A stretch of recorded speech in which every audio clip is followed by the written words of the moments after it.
me not see it. The silence in a bedroom at 3 in the morning isn't actually silent. It is a thick, pressing kind of quiet that makes your own body sound like a construction site.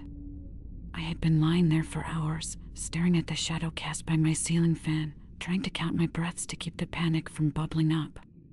My insomnia had reached a point where my nerves felt frayed, like old electrical wires ready to spark at the slightest touch. I was hyper-aware of everything. I could feel the blood rushing through the vessels in my neck, and I could hear the rhythmic, wet thumping of my heart echoing in my inner ear against the pillow. That was when I first felt the difference. It started as a subtle vibration, something so faint I thought it was just a muscle twitching my jaw. I shifted my head, trying to find a cool spot on the fabric, but the vibration stayed. It was a dull, rhythmic thudding that seemed to originate from deep within the foam of the mattress. At first, I figured it was just the physical manifestation of my anxiety. When you don't sleep for days, your body starts to play tricks on you. Your pulse gets erratic, and your brain starts interpreting internal noises as external threats. I closed my eyes and tried to focus on my own breathing, counting slowly to 4, then holding it. My heart was racing, a frantic, high-pitched drumming in my chest that felt like it was trying to break through my ribs. But as I held my breath, I realized the vibration beneath my ear didn't match. It was much slower. It was a deliberate, steady cadence, thump thump, thump thump, thump thump. It was a massive, dense sound, the kind of rhythm you'd expect from someone in a deep, peaceful coma. I froze. I stopped moving entirely, pressing my palm flat against my chest to stifle the movement of my own lungs. My own heart was hammering away at 100 beats a minute, fueled by pure adrenaline, but the sound from the mattress remained calm. It was separate. It was distinct. Something was beating inside the bed, right beneath the spot where I rested my head every night. I rolled off the bed so fast I nearly hit the dresser. I stood in the middle of the room, my breath coming in ragged gasps, staring at the rectangular mass of the mattress. It looked completely normal. It was a standard memory foam model I bought from a local warehouse liquidation sale months ago. It was comfortable, or at least it had been until that moment. I walked to the edge of the bed and pressed my hand down into the foam. For a second, there was nothing. Then, through the palm of my hand, I felt it again. A slow, powerful contraction. The logical part of my brain was screaming that it was a plumbing issue, or maybe a neighbor's bass through the floorboards. But the floor was silent. The walls were still. The pulse was localized entirely within the center of the bed. I felt a wave of nausea hit me, a cold, oily sensation that settled in my gut. I grabbed a utility knife from my toolbox in the kitchen, my hands slick with sweat. I didn't even think about the cost of the mattress or the mess I was about to make. I just needed to know that I wasn't losing my mind. I started at the corner, dragging the blade through the thick fabric cover. The sound of the polyester ripping was loud in the empty room, like a scream. As the blade sank into the foam, a scent began to waft out. It wasn't the chemical smell of new foam. It was something organic and old. It smelled like a butcher shop floor that hadn't been housed down in a week, a sharp, acidic tang of raw meat and rusted iron. It was the smell of something that had been kept in a dark, humid place for far too long. I peeled back the first layer of foam, and my stomach turned. The material wasn't white or yellow anymore. It was stained a deep, brownish maroon, the foam damp and tacky to the touch. I kept cutting, my breath hitching in my throat as the thump-thump grew louder, more physical. The deeper I went, the softer the material became, until the knife wasn't cutting foam anymore. It was slicing through something that felt like wet leather. I reached the core of the mattress and pulled the foam apart with my bare hands. I didn't want to see it, but I couldn't stop. Tucked into a hollowed-out cavity in the center of the bed was a bundle of grayish, translucent plastic, the kind they use for industrial trash liners. But it wasn't trash. The plastic was stretched tight, and inside, something was moving. It was a slow, rhythmic expansion and contraction. I sliced the plastic open, and a thick, dark fluid spilled out, soaking into the remaining foam and onto my carpet. The stench was unbearable now, a suffocating cloud of decay and something sickly sweet. Inside the plastic was a mass of what looked like grafted skin and muscle, a horrific, pulsating lump of biology that shouldn't have existed. It wasn't a whole person. It was parts. I could see the distinct shape of a human rib cage, but it had been sewn into a circular, compact shape. There were no limbs, just a tangled mess of veins and arteries that had been threaded through the springs of the lower bed frame, anchored into the floor like roots. At the center of this mass was the source. A human heart, unnaturally large and pale, was suspended in a web of yellowed fat and surgical thread. It was beating. It was healthy. It looked like it had been freshly harvested, yet it was clearly integrated into the bed, kept alive by a series of small, plastic tubes that disappeared down through the floorboards. I backed away, tripping over my own feet, but I couldn't take my eyes off it. That was when I noticed the hair. Matted, blonde hair was caught in the stitching of the skin mass. I recognized the color. It was the same shade as the girl who had gone missing from the apartment downstairs 3 months ago. The police had searched the building, but they'd never found a trace of her. As I watched, the heart gave a particularly forceful squeeze, and a small, muffled sound came from the floor beneath the bed. It wasn't a heartbeat.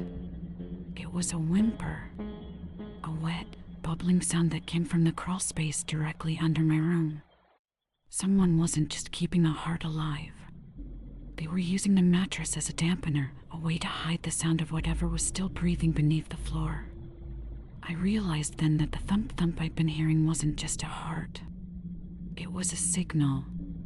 Every night I had laid my head down, I had been inches away from her. She had been listening to me sleep, her own chest cavity opened and repurposed, her life reduced to a rhythmic vibration designed to blend into the background noise of my life. I didn't call the police right away. I couldn't move. I just stood there in the dark, watching the mattress bleed out onto the floor, listening to that slow, compulse continue in the silence. Even now, weeks later, after the forensic teams cleared the room and the building was condemned, I can't escape it. I'm staying in a hotel now, a place with thin walls and cheap furniture. But every time I lie down, I feel it. I feel the bed beneath me start to throb. I know it's just the phantom echoes of what I saw, but I can't stop thinking about the person who built that bed. They're still out there. And I keep wondering if they're disappointed that I found their work before it was finished.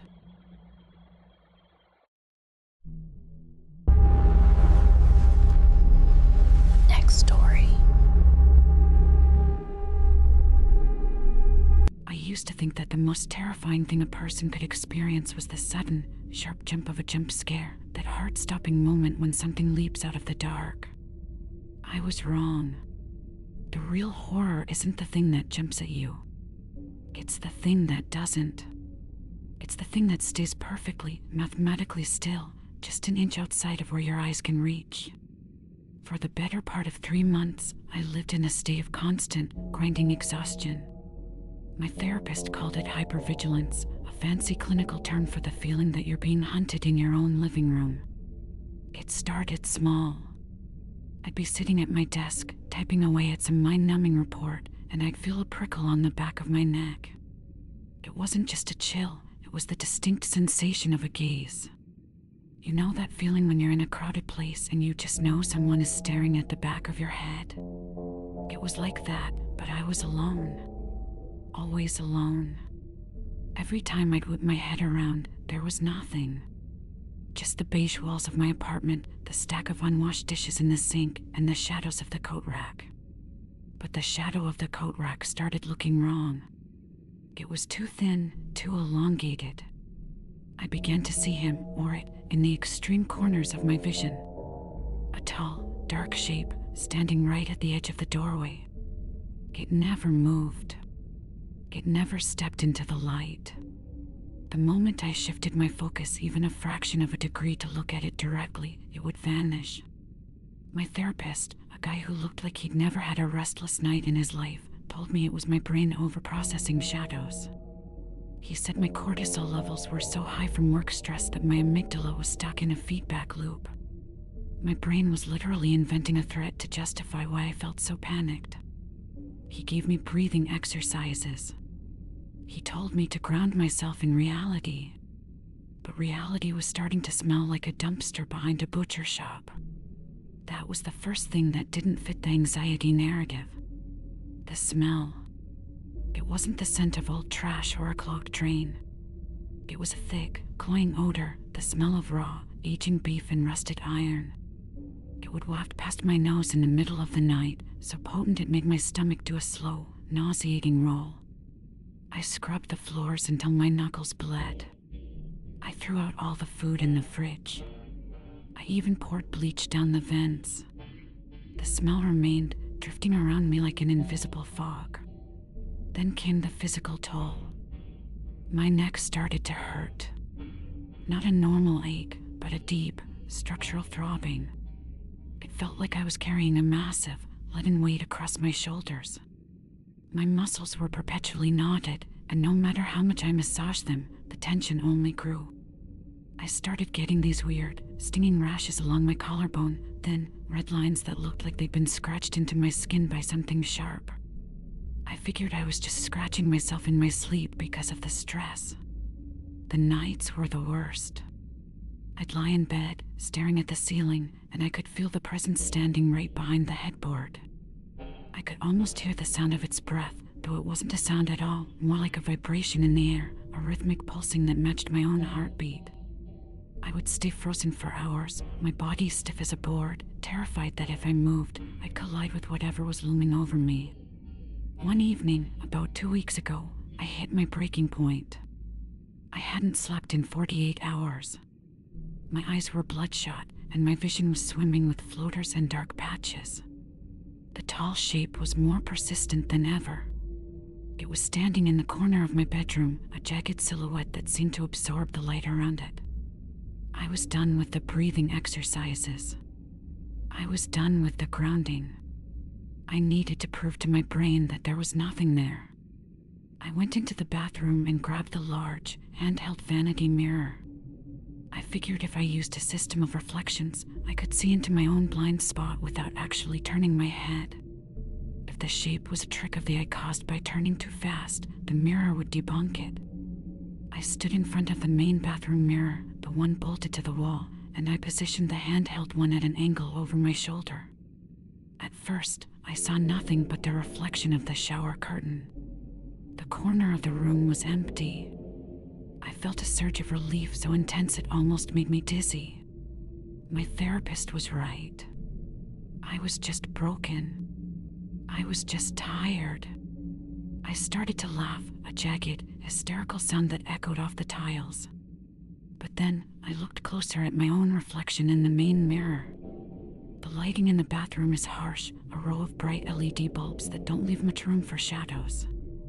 I looked at my face, pale, sunken eyes, a week's worth of beard growth. And then I saw them. Wrapped around my throat, just below the jawline, were 2 sets of hands. They weren't human. Not exactly. The fingers were impossibly long, the skin a translucent, sickly gray that looked like it had been soaked in water for days. The nails were jagged and yellowed, digging deep into the soft tissue of my neck. That's where the red scratches had come from. I froze. I didn't breathe. I didn't blink. I moved my head a fraction of an inch to the left. The hands moved with me. Perfectly. Silently.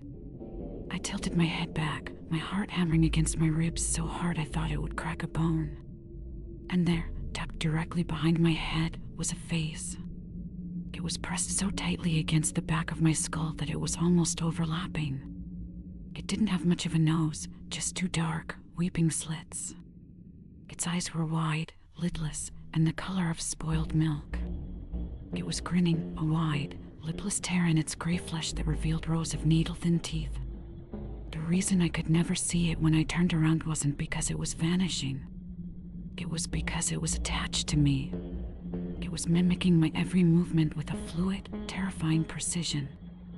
When I turned my head, it swung its body in perfect synchronization, staying exactly 1 inch behind my field of vision. It wasn't standing in the corner of the room. It was riding me. The smell, that stench of raw meat and rusted iron, was coming from its open mouth. It was breathing into my hair. I dropped the handheld mirror. It shattered against the tile floor with a sound like a gunshot, but I barely heard it. All I could feel was the sudden, sharp pressure of those gray fingers tightening around my windpipe. The thing in the mirror didn't look like a shadow anymore. It looked solid. It looked hungry. I tried to scream, but the sound died in my throat as the fingers sank deeper. I could feel the skin on my neck tearing, the warm, slick sensation of fluid trickling down my chest. It wasn't a ghost. It wasn't a hallucination. It was something physical, something that had been living on me, feeding off my exhaustion and my fear, growing stronger every day that I ignored it. I haven't left the bathroom. I've been sitting here on the floor for hours, staring at my reflection. If I keep my eyes on the mirror, I can see what it's doing. If I look away, I forget. My brain tries to tell me it's just the stress again. It's a defense mechanism, I think. My mind is trying to protect me from the reality of the thing that's currently licking the blood off my collarbone with a black, sandpaper tongue. I can feel its weight, that oppressive, leaden pressure, getting more substantial by the minute. It's leaning its chin on my shoulder now. Its breath is moist against my ear. It's waiting for me to get tired. It's waiting for me to close my eyes. The worst part is that I can see my phone on the counter, just a few feet away. I managed to grab it to write this out. I need people to know that the shadows aren't always in the room. Sometimes, the reason you feel like you're being watched is because you are. From an inch away, my vision is getting blurry. The pressure on my neck is making it hard to think. I can see the thing in the mirror, its milky eyes fixed on mine, its grin widening until the corners of its mouth reach its ears. It knows I know, and I think it likes the flavor of the fear much better than the cortisol. If you feel a chill on your neck tonight, or if you smell something like a butcher's shop in your hallway, don't turn around. Whatever you do, don't look in the mirror. You're better off not knowing what's hitching a ride.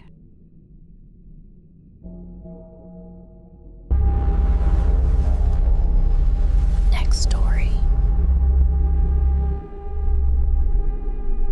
I was leaning over the sink, just trying to get the feeling back into my face. You know that sensation when your brain feels like it's floating about 2 inches behind your skull?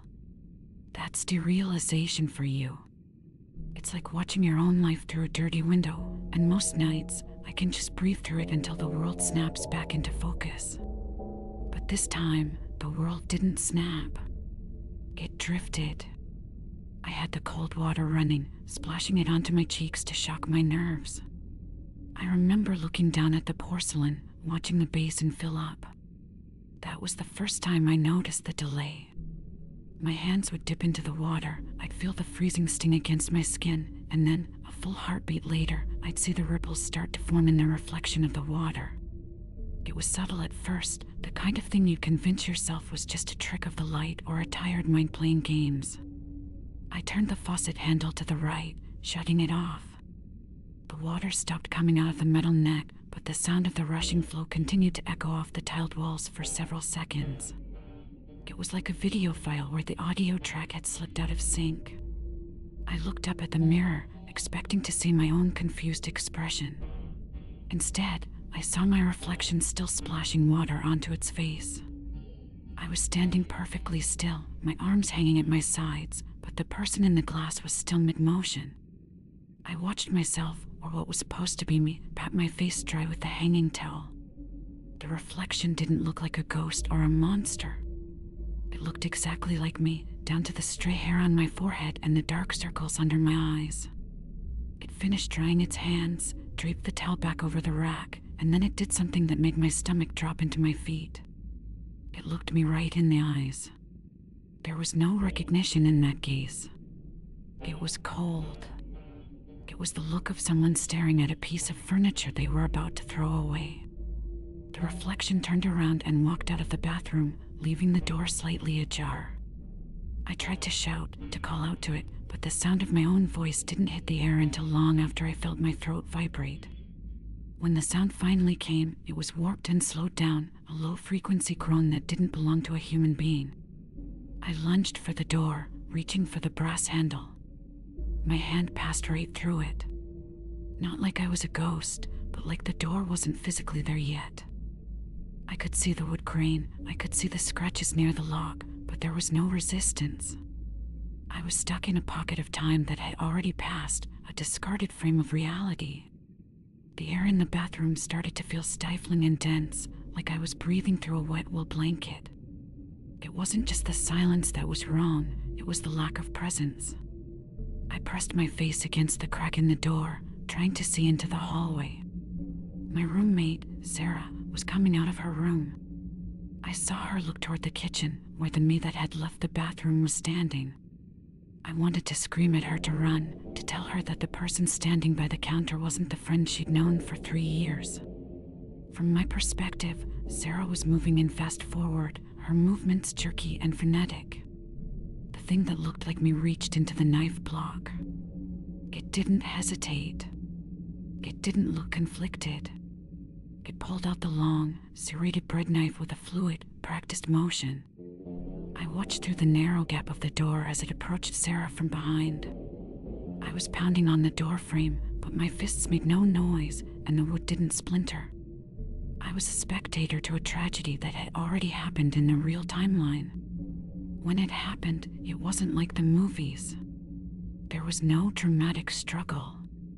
The version of me grabbed Sarah by the hair, yanking her head back with such force I heard the vertebrae in her neck pop even from behind the closed door, the sound reaching me in a sickening, delayed crunch. It drove the blade into her throat. I had to watch as the life drained out of her in high speed, while my own screams were still caught in the lag of the room. The smell started to bleed through the edges of the mirror. It didn't smell like iron or pennies.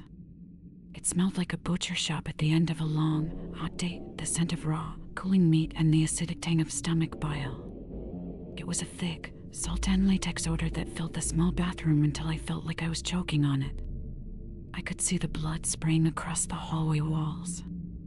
In the dim light, it didn't look red, it looked like thick, black oil coating the floral wallpaper Sarah had been so proud of. The thing, the other me, started to work. It wasn't just killing her, it was harvesting. It began to take her apart with a clinical, detached efficiency. I watched it peel back the skin of her forearm as if it were removing a glove.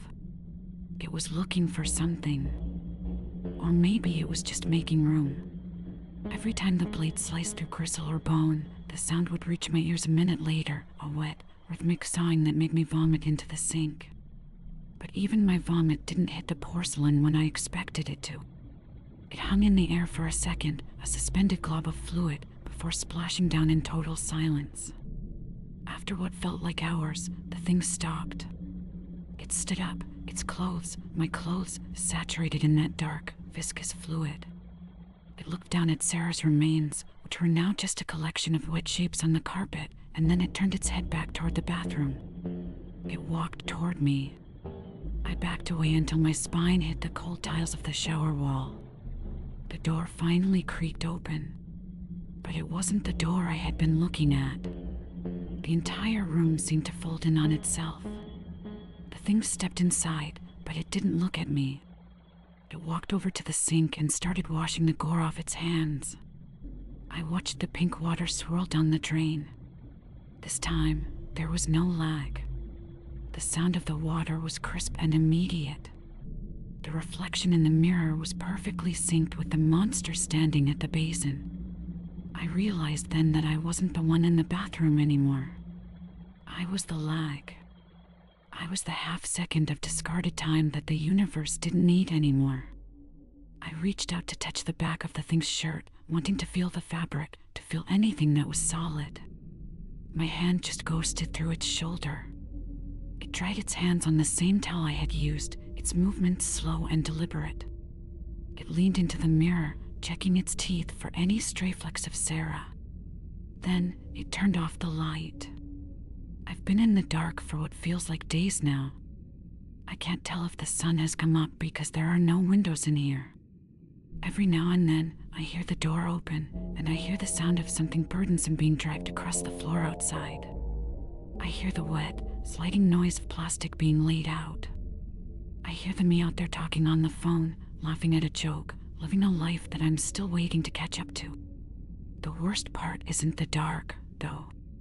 It's the smell. That raw, slaughterhouse stench of Sarah hasn't gone away. It's gotten sharper, more pungent as the days pass. It's the smell of something rotting in a space where time doesn't move. I'm standing right next to the door, and I can see the outline of the handle and the faint glow coming from the hallway crack. I try to turn it every hour, but my fingers just slide through the metal like smoke. I think it's coming back in here soon. I can hear the footsteps down the hall, but they're not synced up. I hear the first step, then the second, but the floorboards don't groan until a minute later. It's bringing something with it. Something that drips. I'm just a ghost in the machine, a sensory error that hasn't been deleted yet. And I think it's finally ready to clear the cache.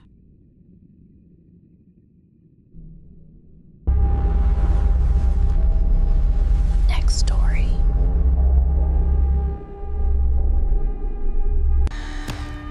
Next story is yours. Take a look at the shadow in the corner of your room. Are you sure it was that shape a minute ago? Subscribe or be the next in line.